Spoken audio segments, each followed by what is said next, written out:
Hello friends, this is Vijay Raj Pushp and welcome to learner eyes by BRP. तो आइए आज हम लोग विश्व का जो मैप आपको सामने दिख रहा है स्क्रीन पर, हम उसके बारे में थोड़ा सा चर्चा करेंगे। आइए सबसे पहले जानते हैं विश्व के मैप को देखने का तरीका। देखिए तरीका क्या है उसको देखने का, तो देखने का तरीका है कि आप जो है सबसे पहले ये जो मैप है उसके ऊपर बोलते हैं हम लोग उत्तरी गोलार्ध और नीचे बोलते हैं दक्षिणी गोलार्ध, और ये जो दायां तरफ है उसको बोलते हैं पूर्वी देशांतर और इधर बोलते हैं पश्चिमी देशांतर। यही ना आपका होता है। एक बार फिर से देखिए, अगर हम पूरे मैप की बात करें तो सबसे पहले पूरा दुनिया को 7 महादेशों में बांटा गया। ध्यान दीजिएगा एक एक करके। सबसे बड़ा महादेश एशिया, देखिए यही एशिया महादेश दिख रहा है आपको। दूसरा जो है आपका अफ्रीका महादेश, यही है जिसे काला महादेश के नाम से भी जानते हैं और विकसित महादेश के नाम से भी जानते हैं। और उसके बाद तीसरा जो महादेश है वो है हमारा उत्तरी अमेरिका। कौन अमेरिका? उत्तरी अमेरिका। और ये नीचे वाला कौन होगा? दक्षिणी अमेरिका। ये कौन अमेरिका है? दक्षिणी अमेरिका आपका है। तो सबसे पहले एशिया, अफ्रीका, उत्तरी अमेरिका, दक्षिणी अमेरिका। उसके बाद जो महादेश आती है उसका नाम है कौन सा? कौन सा आप बताइए। अब अंटार्कटिका महादेश है कि आर्कटिक महादेश है? बताया जा हमको। अंटार्कटिका नहीं, तो ये जो है आपका देखिए ये है महादेश अंटार्कटिका। और उसके बाद कौन आती है? तब यूरोप आती है। और लास्ट में कौन महादेश आएगा सबसे? ऑस्ट्रेलिया। तो सबसे बड़ा महादेश है एशिया। एक बार फिर से देखिए, एशिया महादेश, उत्तरी अमेरिका, दक्षिणी अमेरिका, पहले एशिया और तब अफ्रीका, उत्तरी अमेरिका, दक्षिणी अमेरिका, अंटार्कटिका नहीं, और उसके बाद आएगी यूरोप। यूरोप 6 नंबर पर, और सबसे छोटा महादेश ऑस्ट्रेलिया। यही ना। अब इस मैप को थोड़ा सा और डीप करके देखते हैं। देखिएगा इस मैप पे 2 तरीके का आपको लिखा हुआ मिलेगा। क्या मिलेगा? तो ध्यान दीजिएगा, आपको एक सीधी सीधी रेखा मिल रही है, नहीं उसको बोलते हैं देशांतर रेखा। और एक देखिए ये क्षैतिज रूप में मिल रही है, इसको हम लोग बोलते हैं अक्षांश रेखा। अगर इस मैप को हम बीचों बीच इसको मोड़ दे, इस प्रकार से मोड़ दे, तो बीचों बीच एक रेखा जो आएगी वह आपका 0 डिग्री देशांतर होगा। यह जो देख रहे हैं बीचों बीच रेखा, यह बिल्कुल कौन रेखा है?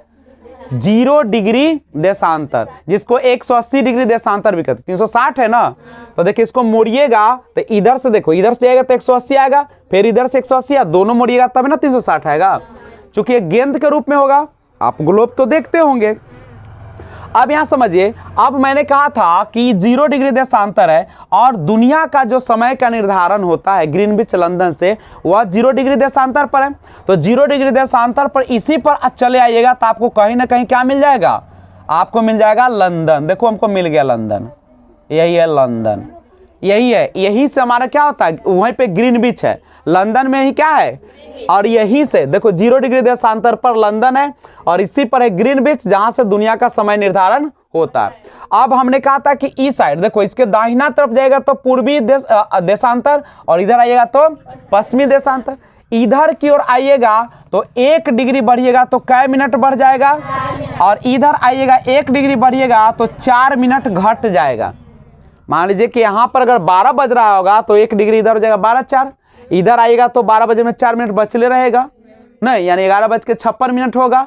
तो इधर आने पर 1 दिन बढ़ जाता और इधर आने पर 1 दिन, यानी अगर मान लो यहां पर तो कोई दिन नहीं है, अगर इधर है रविवार, यहां पे रविवार, तो इधर आइएगा अंतरराष्ट्रीय तो शनिवार होगा, 1 दिन घट जाएगा। करेक्ट है। अब सुनिए, ये तो हम लोगों ने देखा। अब क्वेश्चन पूछेगा कि बताइए 180 डिग्री या 0 डिग्री देशांतर जो है वह कितने देशों से होकर गुजरती है? ऐसे भी तो पूछा जा सकता है। तो अब देश से गुजरने के लिए आपको ये सब पता करना पड़ेगा। यही सब है ना। जैसे यहां पे देखिए बहुत सारा देश गुजरेगा, लेकिन अगर महादेश की बात करेगा तो देखिए एक अफ्रीका महादेश गुजरेगा, एक यूरोप महादेश गुजरेगा, यही ना आपका होगा। अफ्रीका और आपका यूरोप महादेश कहां से गुजरेगा? इस लाइन से गुजरेगा। नहीं कोई दिक्कत है क्या? अब सुनिएगा एक और चीज। अब हम बात करेंगे देशांतर हो गया अब अक्षांश की। अब आप इसको ऐसे मोड़ दीजिए, बिल्कुल ऐसे मोड़िएगा तो बीचों बीच जो रेखा होगा वह होगा 0 डिग्री अक्षांश। क्या होगा? और 0 डिग्री अक्षांश का रेखा अगर देखिएगा तो आपके मैप पर यही है। ये जो रेखा दिख रहा है ये कौन है? 0 डिग्री अक्षांश है। इसी रेखा का नाम क्या है? भूमध्य रेखा या विषुवत रेखा, यही है। समझ गए? अब सुनो, अगर इस 0 से ऊपर जाओगे तो मिलेगा उत्तरी अक्षांश और नीचे आएगा तो दक्षिणी अक्षांश।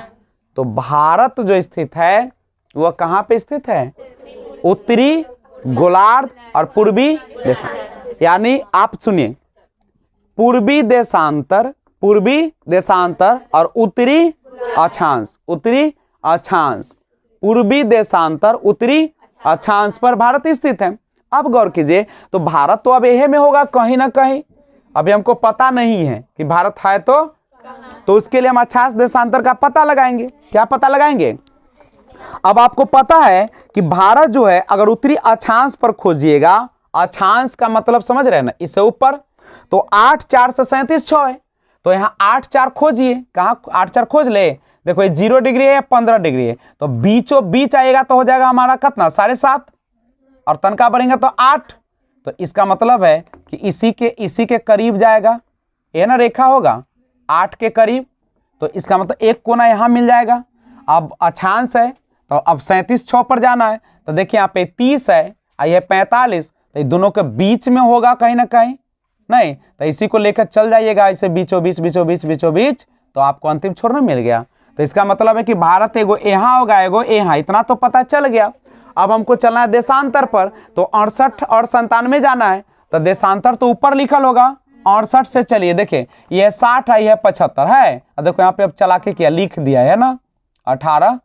अब इसका मतलब है कि 68 डिग्री आपको लाना है। तो देखिए 60 इधर कितना है? 75। एक मतलब है कि एक बीच में होगा कनुकारी ना, 68 होगा एक बीच में ना, 15 तो 7.5 इसके बीच में, तो इसके बीच में ऐसे ले चलिएगा ये रेखा को। ठीक है, तो कहाँ चल जाएगा? ऐसे जाइएगा तो एगो यहाँ पे मिल जाएगा, चूंकि देशांतर रेखा है ये। नहीं, अब 97 25 को खोज लीजिए। अब देखिए यहाँ पे 90 आई है, 105 15, तो ये बीच में होगा कनुकारी। नहीं तो ऐसे घिसते आइएगा तो ऐसे। अब देखिए बाउंड्री बन गया, देखिए बाउंड्री बना गया। अब देखो ये ना भारत है, यह बंद हो गया, भारत बंद हो गया। अब बंद हुआ वही कौन है? भारत है। तो देखिए, तो भारत पकड़ा गया, अब ये पकड़ा गया। अब देखो इन्हें बंगाल की खाड़ी, एने कारी है अरब सागर, एने कारी है हिंद महासागर। अब आइए पूरा विश्व के नक्शा पर थोड़ा सा और देखें। इसको ना घर पे जाके एक एक चीज को पढ़िएगा, जितना लिखा हुआ है ना सब पढ़िएगा, समझ गए? अब ऐसे ऐसे पढ़ते जाए तो देखिए यहाँ देखिए, ये देखिए हमारा मिल गया है ये लाल सागर। देखिए लाल सागर है बुल्लुक का, लाल सागर। देखो इधर अफ्रीका है, इधर कौन है? आने का देखिए एशिया है। तो अफ्रीका और एशिया को कौन अलग करता है? और एक और नहर भी है, कौन नहर? उसका नाम सुएज नहर। ये सब पढ़िएगा तो मिलेगा। अब देखो भूमध्य सागर, हमको भूमध्य सागर यहाँ है, ये भूमध्य सागर देख रहे हैं, ये काला सागर है। तो ऐसे करके आप लोग बाल्टिक सागर है, सब एक ही गो लाइन जो है लिखा हुआ, सबको क्या कीजिएगा? पढ़िएगा। अब आपको एक और चीज बता दूं, ये देखो उजला बिल्कुल है ना, ये जो बिल्कुल उजला है वो बर्फ है, पूरा क्या है? बर्फ है। और चारों तरफ से पानी या बीच में बर्फ, चाहे कुछ रहे, उसको क्या कहते हैं हम लोग? द्वीप कहते हैं। क्या कहते हैं उसको? तो दुनिया का सबसे, अगर हम बड़ा द्वीप की बात करें, विश्व का सबसे बड़ा द्वीप कौन सा है? द्वीप हो जाएगा ना माजुली। ग्रीनलैंड क्या होगा आपका? विश्व का सबसे, अगर हम बड़ा द्वीप की बात करें तो ध्यान रखिएगा, ग्रीनलैंड जो है हमारा वह क्या है? एक द्वीप है कि ना है? ग्रीनलैंड द्वीप नहीं होगा? अब समझिएगा, अब है कि दुनिया का सबसे बड़ा द्वीप पूछेगा तो ग्रीनलैंड। सबसे बड़ा द्वीप कौन होगा? चारों ओर पानी, बीच में है ये, चारों तरफ से पानी और बीच में अगर मिट्टी रहे, जैसे गंगा में जाते हो तो देखते हो बीच में मिट्टी रहता है, चारों ओर से रहता है कौन चीज? पानी, और बीच में, तो चारों ओर पानी से घिरता है जिस क्षेत्र को, उसको बोलते हैं द्वीप। तो दुनिया का सबसे बड़ा द्वीप कहेगा तो ग्रीनलैंड मारिएगा। अगर कहेगा सबसे बड़ा द्वीप समूह कह देगा तो इंडोनेशिया। द्वीप समूह समझते हैं, मतलब बहुत सारा द्वीप होगा। इंडोनेशिया में क्या होगा? बहुत सारा मिट्टी होगा या बर्फ होगा चारों ओर से, ना, या चारों ओर से पानी होगा। अब होता है प्रायद्वीप। प्रायद्वीप किसको कहते हैं? तीन ओर से पानी, जैसे भारत को देखो, बुल्लू बुल्लू है सब, और ऊपर से देखो ये सब स्थल है, तीन ओर से अगर जल से गिरा तो उसको बोलते हैं द्वीप, प्रायद्वीप बोलते हैं। तीन ओर से जल और एक तरफ से स्थल तो उसको बोलते हैं प्रायद्वीप। और दुनिया का सबसे बड़ा प्रायद्वीप जो है अरब प्रायद्वीप है। कौन प्रायद्वीप है? अरब प्रायद्वीप। ये सब याद रखने का है, करेक्ट है। और सबसे अब समझिएगा, अब यहां जो देख रहे हैं वही यहां पे है, क्योंकि ये तो सटे ऐसे लाइएगा तो फिर सट ना जाएगा। तो ये जो रूस यहां है तो वही रूस इधर भी मिलेगा, आपको ना मिलेगा, ठीक है। तो याद रखिएगा, यानी कुछ रूस जो आपका पार्ट मिलेगा वो उत्तरी अमेरिका में मिलेगा और कुछ जो उसका पार्ट मिलेगा एशिया में मिलेगा। और आपको पता है कि रूस का ही एक जगह है जहां से हर ठंडे के मौसम में चिड़िया हमारे यहाँ उड़ के आती है, साइबेरिया। तो साइबेरिया जो है एशिया में भी पड़ जाता है और प्लस इधर कहाँ पे, ये उत्तरी अमेरिका का क्षेत्र में भी पड़ जाएगा। नहीं समझे? जो यह है वही कौन है? यह है। और जो नीचे है वही कौन है? क्योंकि ऐसे गोला होगा ना पूरा। तो ये थोड़ा सा जानकारी, अब जैसे जैसे जानकारी होगा वैसे वैसे हम आपको बताते चलेंगे, ठीक है। तो ये मैप के बारे में हम लोगों ने थोड़ा सा क्लास लिया, एक बार फिर से रिवाइज कर लेते हैं। दुनिया का सबसे बड़ा महादेश एशिया महादेश, 2 नंबर पर है अफ्रीका महादेश, और 3 पे उत्तरी अमेरिका, 4 पर दक्षिण अमेरिका, 5 पर अंटार्कटिका, और उसके बाद 6 पर आ जाएगा यूरोप, और सबसे छोटा महादेश 7 पर आ जाएगा एशिया, ऑस्ट्रेलिया महादेश। सबसे बड़ा एशिया और सबसे छोटा, जनसंख्या में भी सबसे बड़ा एशिया, क्षेत्रफल में भी सबसे बड़ा एशिया, और सब कुछ में सबसे छोटा महादेश ऑस्ट्रेलिया। ऑस्ट्रेलिया एक देश भी है, करेक्ट है। तो आज की सेवा यहीं तक। वीडियो अच्छा लगा है तो लाइक शेयर कमेंट कर दीजिए। Thanks for watching.